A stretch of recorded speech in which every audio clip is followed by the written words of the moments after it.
Good morning, Marissa. Thank you for joining. Good morning, Stuart. How are you? Great, thank you. How are you? Great to be here. Very well. Awesome. Very excited to have you here and to finally get you introduced to the group. We've been talking about this for a while. We've done a couple of posts in the group, but I really wanted to get you on video in front of the group to really talk about who you are, what Marketing Factory can do, and particularly around the buying and selling of businesses, but also businesses in general, right? There's obviously a number of avenues that you can kind of support businesses.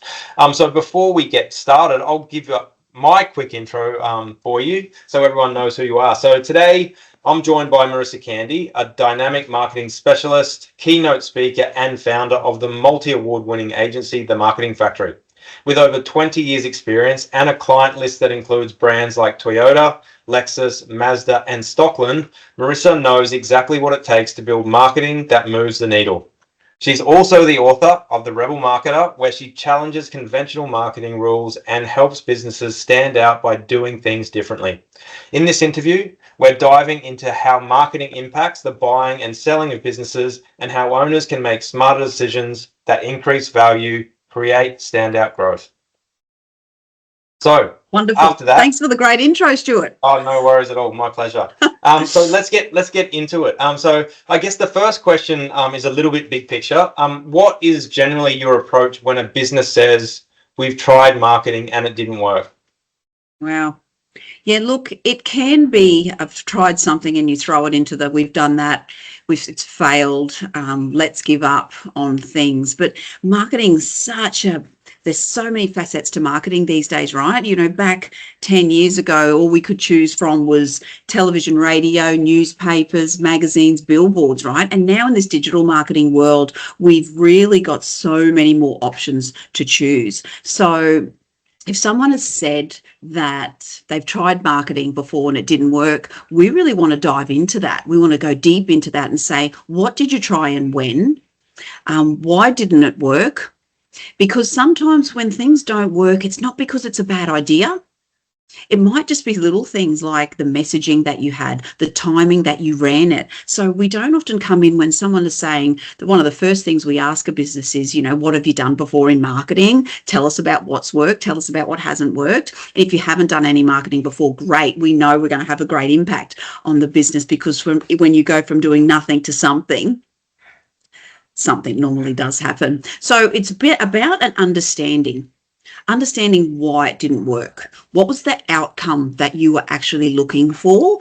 And in the way that we go about marketing, we try to get marketing to deliver one outcome. And sometimes when things don't work, people might be chasing to too many outcomes from that one thing. So that could be one of the common things. But there really is a multitude of different things why marketing didn't work. But it doesn't mean marketing would never work for a business, because I think every business, no matter what industry, what size, that marketing does work.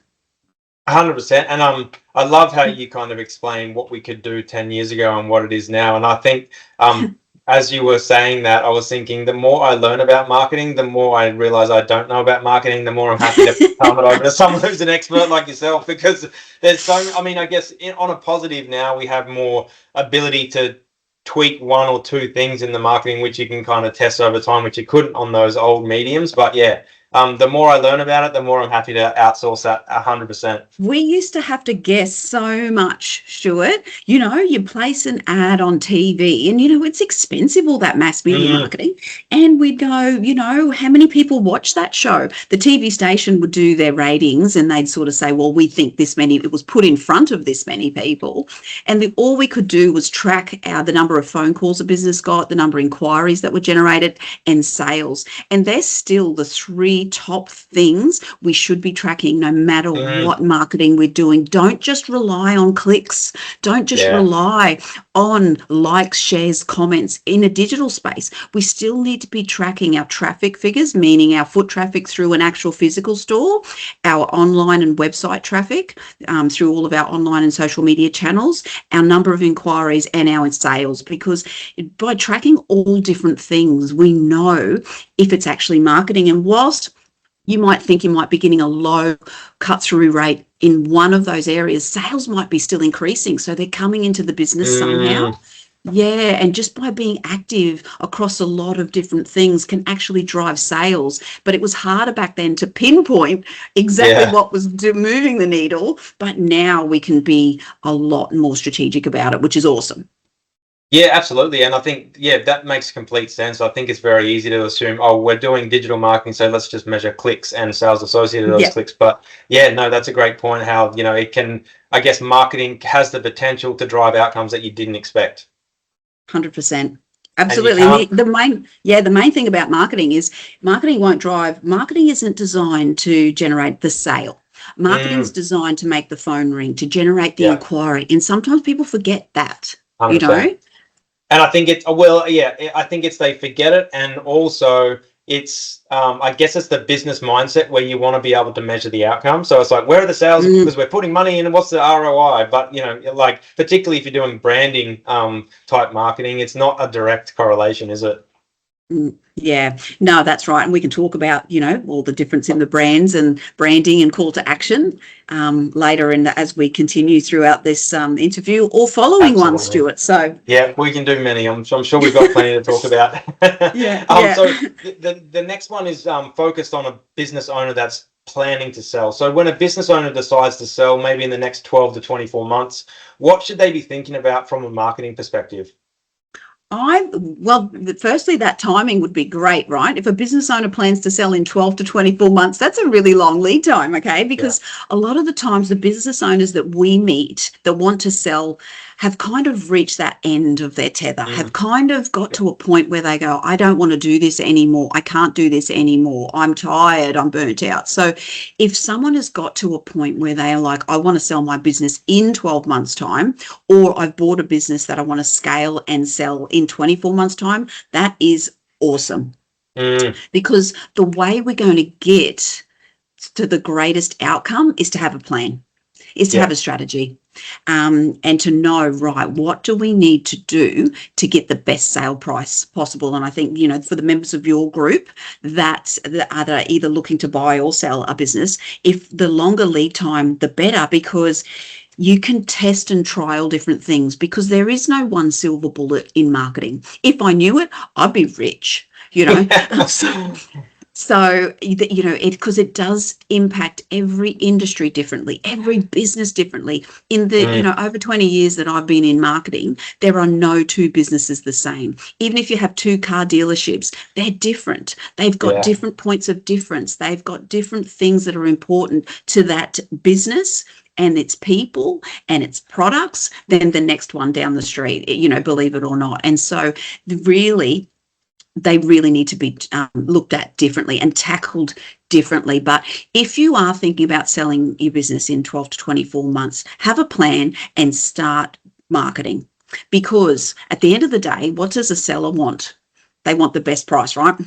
Yeah. So if you can show incremental growth in Mm. your sales, and you've been doing it consistently for 12 to 24 months, guess what that's going to do to your sale price?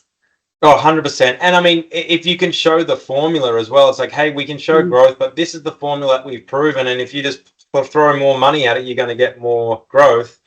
That's a no-brainer for a buyer. And just to And add to your first comment around, many business sellers kind of are at the end of their tether. I think the statistic is something like 50% or more businesses need to be sold, not want to be sold. So I think that what that tells me anyway as a business owner is that you should be marketing today as though you're selling in 12 to 24 months, because if you suddenly have to sell tomorrow, you've got a better business than you did yesterday. and that's alarming statistics, Stuart. Like we've got a few in the bank that we use as well. Like the percentage of businesses in Australia that are unprofitable is alarming. Mm, It's over yeah. 50%, and Yep. these are the worst rates that we've seen since 2012. And so, which is why we've been on this, very passionate journey about informing and educating business owners about the importance of marketing and how marketing is your one powerful weapon that you can use in your business to drive sales. Has never been more important because no one's ever got into a business, started a business and gone, gee, I can't wait for that business not to, produce a Yeah. profit. Yeah. 100%. I got, so yeah. And I think to add to your point as well is that I think, the old method was, hey, we just get all our business from referrals, but you don't control referrals, you control marketing. And to back to your original point, if it hasn't worked in the past, it doesn't mean it will never work. It just means might have been the strategy or what, something particular about that attempt that you can go back and try and work it out and refine it so you have a model that you can kind of replicate and grow. 100%. Yeah. How important is a documented brand strategy or customer acquisition system when you're preparing a business for sale? Yeah. Look, again, a lot of the information regarding a business is held in the brain of the business owner. Yeah. They've got a very clear vision in their mind, maybe when they started the business, when they acquired the business, as to what the future of it was going to be and what the future success plan was going to be. So that's great when it's in their head. But if you've got a team of people, don't know if you found the magic mind reading tool yet, but I haven't. And so not yet. Okay. So we've got to share that information and we've got to document it. To bring a team on board, and how you get a team to move is you've got to tell them how to get there. We've got to have a plan of how to get there. Wishing for something, hoping for an outcome, working really hard is just not going to cut it. And I'm of the belief that people generally have good intention, is my belief. Yeah. I believe that people go to work, or we're in business and we're going to work hard. But what are we actually spending our energy on? What are we actually spending our time doing?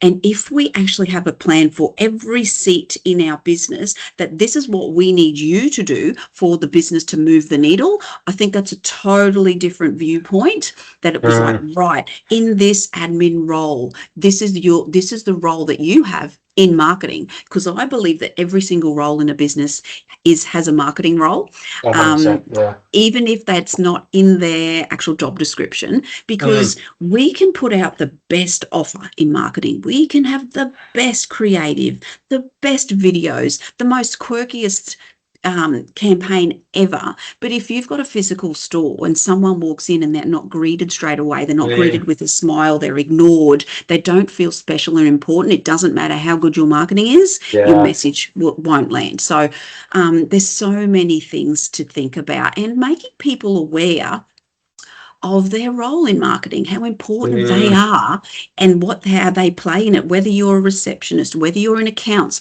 all of those touch points. And they're probably the people that speak to our customers and speak to our clients the most. And, they all play a really special role. And when they're not involved in marketing, or they don't feel like they're aware of what's going in marketing, because we don't involve finance until we need money. We don't involve the person that answers the phone overly, but they really need to know about what you're doing and what you're saying in your marketing promises, so they can understand how they can help reinforce that message. Absolutely. Yeah, that's some great points in there, and I completely agree. If a buyer is looking at a business that's currently doing zero marketing, how should they think about this from a risk and opportunity perspective? Oh, look, if you're buying a business, you're buying it because I would assume you've done your due diligence and you have seen an opportunity to come in and create some magic and turn and create more profit and generate more revenue. So huge opportunity. Like I said, when we first started this interview, when you go from doing nothing to something, you know that something's going to happen, right? If you go from, if I can relate this to maybe your fitness, and you have never gone to the gym, you've never worked out, but you then start going to the gym and you start going regularly, what happens to your health and what happens to your fitness, what happens to your body? All of these byproducts happen, and you start feeling better, having more clarity, looking better, feeling better about yourself. So that's what marketing does. When you start doing it, there's going to be some outcomes that you get and byproducts from it that you potentially never initially thought of. And byproducts of marketing, it's amazing what marketing does for your team. It's amazing what marketing does for your potential staff attraction as well, from a recruitment angle. When people see you actively promoting a business, it's a business that people want to work at. It's a business a brand that people want to work for. So it does so many things across so many areas of the business. So great Nice. opportunity. I love that. I love that. I guess to your point, I'm assuming I'll ask the expert. Like exercise, when you first start, if you go into a business that hasn't done any marketing, there might be a little bit of pain in the early days while you work it out, but you'll get to that outcome that you're looking for. Yes, look, and I'm a big believer of test and measure, right? Don't just grab and go and get a loan and get all this money and just go, right, that looks great, chuck thousands of dollars at it.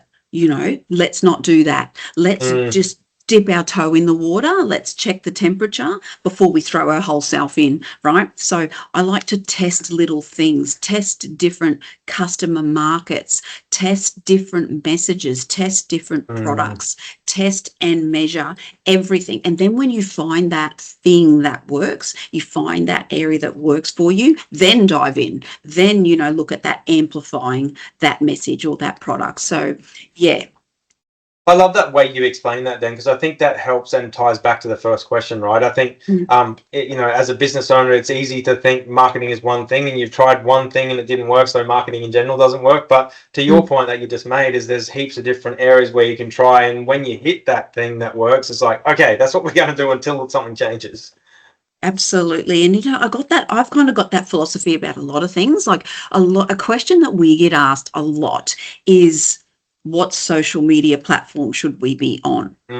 And I like to think if someone's not done any marketing or they haven't got a social media channel going yet, or they've got very few, just try to get those ones firing first before you go spreading all of your efforts over 7 different platforms. It's, your messaging could be really thin. Like, work on 2 at a time and do 2 really well, and then start adding things on, because the algorithm of all those different platforms is different. And if you want an audience to come to you across all those different platforms, then you need to be giving different content across each. With Facebook owning Instagram, it's really easy just to press that button and say, share across, which is good because your audience comes to you from different places. However, you've also got to be thinking about, what does that platform what was it built for? What does people want on that platform? And the differences between Instagram and Facebook are vast. The opportunities on Instagram and Facebook are vast. So, this group of people, all this wonderful group of people are here on this platform. This doesn't exist on other platforms. So, leaning into those opportunities and leveraging them as much as you possibly can. Yeah, I love that. Particularly around how you mentioned just start with a couple, because I think it can be quite overwhelming. If you go into a business that's done no marketing, it's like, oh no, suddenly got to do something on all these platforms. Where do we start? And it's quite quickly to go, oh, it's too hard, so I just won't do anything. I'll just continue doing what I've done in the past. Yeah, that's right. Yeah, that's right. Love it. It is. Okay, so you've worked with some huge brands, obviously. So what do you think smaller businesses get wrong when trying to replicate their success? Look, big brands have this wonderful thing called awareness, and they don't even have to say what industry they're in. McDonald's, doesn't say burgers, even though McDonald's wasn't the name that they launched with. It was something else, and Toyota doesn't say cars. We just know now that when we see that brand, we know who they are. So I think small businesses fall into the trap of not making things clear from the get-go. And because how many businesses are in this country? Millions, right? And so it's when you start, how many? 2.2, I think it is. 2.2, there we go. And so what that's doing is it's making it really hard for us to come up with a business name that's different. And so we end up calling ourselves all of these different quirky things, and we spell words wrong just to buy the domain, and all of these things that make it really hard for us to be clear on what we do. And sometimes we forget about telling people what it is that we actually do, because I believe that clarity creates action. The sooner that people understand who you are, what you do, and if you're for them, the sooner they will buy from you.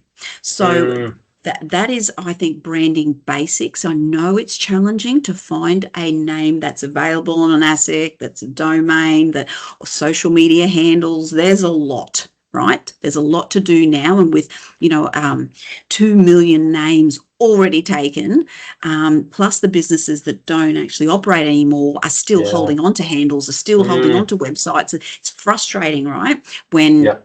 you think, oh, that business isn't even operating anymore. I really would like a name like that, So it's frustrating. And so we go into these crazy names and these crazy words that don't actually make any sense to what the business actually does.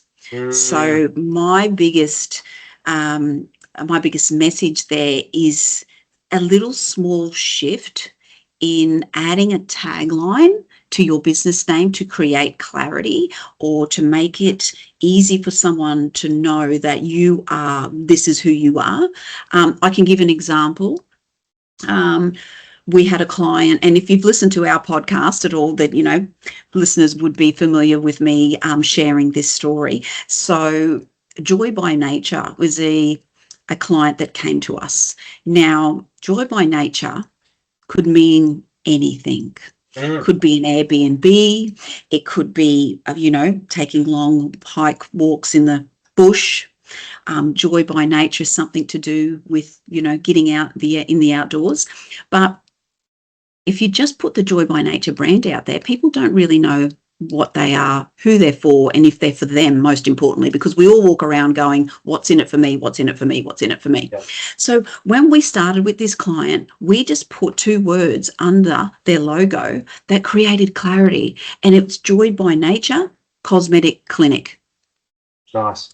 So as soon as we did that, we had such an uptake. The very first campaign, again, a business that went from nothing to doing something in marketing. The very first time that we launched that campaign, they got 28 new clients in a week. Wow. So it was exceptional when you just create clarity for people to understand what then can happen. Action will follow. And, I guess I've got lots of metaphors in life that I will lean on and like scenarios I use with that clarity creating action. It is a part of my upcoming book. There's a whole chapter on it that, when you are unclear, when you're standing at bathroom doors, because you go to these quirky, restaurants and bars now, and you see a sign for one gender and there's maybe another sign for another, and it's a bit obscure, so you stand there and you have to work it out. Yeah, it's like, hang on, which one do I need to go into? I'm just going to wait here for someone to walk out.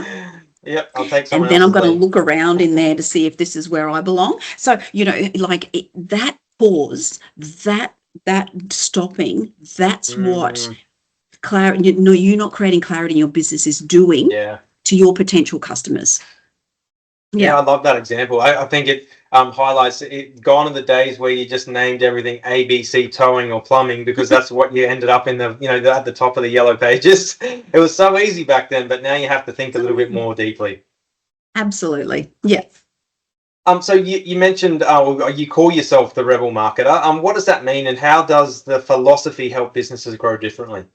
Thank you. Yeah, look, the Rebel Marketer was born out of us. I've been with the Marketing Factory and I founded the Marketing Factory. We'll be 18, Stuart. Wow. Oh gosh, 18. Look, I'm looking, Did you start when you were 10? Yeah, thank you. Thank you. I started when we were 10 and 18 in August this year.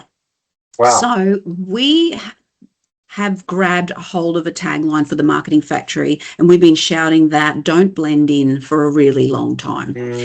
Because I've found a lot of industry copycatting that would happen, and it still does. I guess real estate agents was one of my favorites when, real estate agents had their cars and they got their cars all branded. They were one of the first to get on board that. And then one day, a real estate agent put their photo on the side of the car just so you knew who was driving, but it was massive, right? So you're driving around, there's this massive photo. Hello to anyone in real estate that's got their photo on the side of their car. But, this massive headshot of them on the side of the car and they're driving, and so one agent did it, and then what happened? Other agents would be like, cruising Yep, gotta along. do They're like, that. hey, he's got that on his car. I'm putting that on my car. Boom. Then we had this whole industry of copycatting, right? So um, the rebel marketer is about, we've talked about the opportunity mindset. We've talked about the growth mindset. I want to share now the rebel mindset. Because being rebellious in the way you go about your marketing, I'm not talking about breaking rules or Yeah. getting tattoos in that Mm, way or breaking the law. I'm not talking about that. I'm talking about being rebellious to what maybe industry standards are, to what yeah. the normality is in your Mm, business, what the normality is in your industry, and doing things differently. So going and taking that risk. Now, the big disruptors of our time that we see, Airbnb, Uber, have mm, caused major disruption in our world simply by thinking differently, simply by challenging the status quo and going, how else could we deliver a faster, better, more affordable experience for this target market group? And now the phenomenon of those, that thinking has evolved and continued. So for me, it's about getting people to think differently, challenging everything. So the rebel mindset and, learning new things and breaking habits, breaking old habits, not just doing things because that's what's you've done before and that's what's worked before. So, the Seth Godin, Gary Vee, they're some of my favorite people in business to mm. look up to. And, they say that safe is actually unsafe, Yeah. because if you're not prepared to take risks, that it's actually you're playing in a very dangerous playing field, because when people are comfortable, you get a little bit slack, you get a little bit lazy, and Mm, then what could happen is your competitor can come in, or someone new to market could come in and take everything away from you. And we only have to look at a few examples of that. The taxi industry, Uber coming in, they just weren't prepared to think differently about how they could actually deliver an awesome product. So yeah, Netflix is another big one that I talk mm. about. They never owned a VHS, they never owned a Blu-ray. They went straight into, like that streaming service, and we look at these big brands like Blockbuster and all those places we'd visit of a weekend and fight over which movie you were going to watch. They had the market to do exactly what Netflix had done, but Yeah. just didn't think differently enough. Yeah. Mm. And I think the main message of your answer really is, it sounds like doing things differently helps you stand out, or at least stand out of away from the crowd and show a point of difference. I just think it's necessary. This is just Mm, bottom line necessary now, because like you said, there's 2 million businesses out there and we're not competing. People in business think that we're just competing with the competitor that you have down the road, the yeah, competitor in your industry. We're actually competing now with people's just general attention, because we've all mm, got the same 24 hours in a day. So if I'm not looking at your marketing message, or I'm going and sorting my kids out, or I'm trying to book a flight here, like we've only got so many hours in a day. So I think now we're just competing for attention in general. yeah, And there's a great book that Gary Vee has, Day Trading Attention, that talks all mm, about that. If you want to know more about that, trading attention, because we are buying people's attention. We're buying their yeah, time. We're saying, look at us. If they're not looking at us, they're continuing to scroll on their devices, or they're continuing to, continue about their day as per normal. So it is in marketing about grabbing people's attention. And then once you've got it, knowing what to do with it once you've got it, because that's the next thing. yeah. That's an important part of marketing that we can probably talk about in another thing, but it's very important, right? You can have the best Mm. marketing strategy and have heaps of leads coming in, but if you got no process in the back end, that's going to fall over. But let's talk about that on another one. Um, That's it. uh, That's it. so the last question I've got for you today, Marissa. So for a business owner that's watching this who feels stuck in their marketing, what's the one thing they can do this week to get unstuck? Right. Well, if you're feeling stuck, then that's great, because awareness is the first thing, right? And when you're feeling stuck in anything, something needs to change. So my biggest advice would be get help. Get help, because The quote I always run off, if nothing changes, then nothing changes.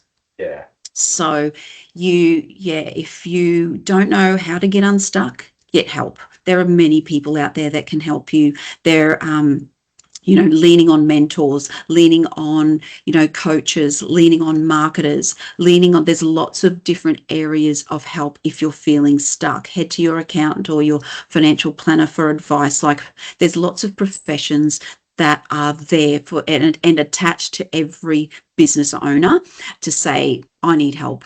I'm feeling stuck, or I'm feeling like everything we've tried isn't working. So I would just say, get help. It's never, failure is not a sign of defeat in my mind. Failure is a stepping stone to learning and growth, and is a crucial part of success. Because 100%. without failing, we don't learn, and we don't sometimes know how to get to that next step. So get help and take action. Yeah, I love that. And I think that's a great point to end the interview on today, Marissa.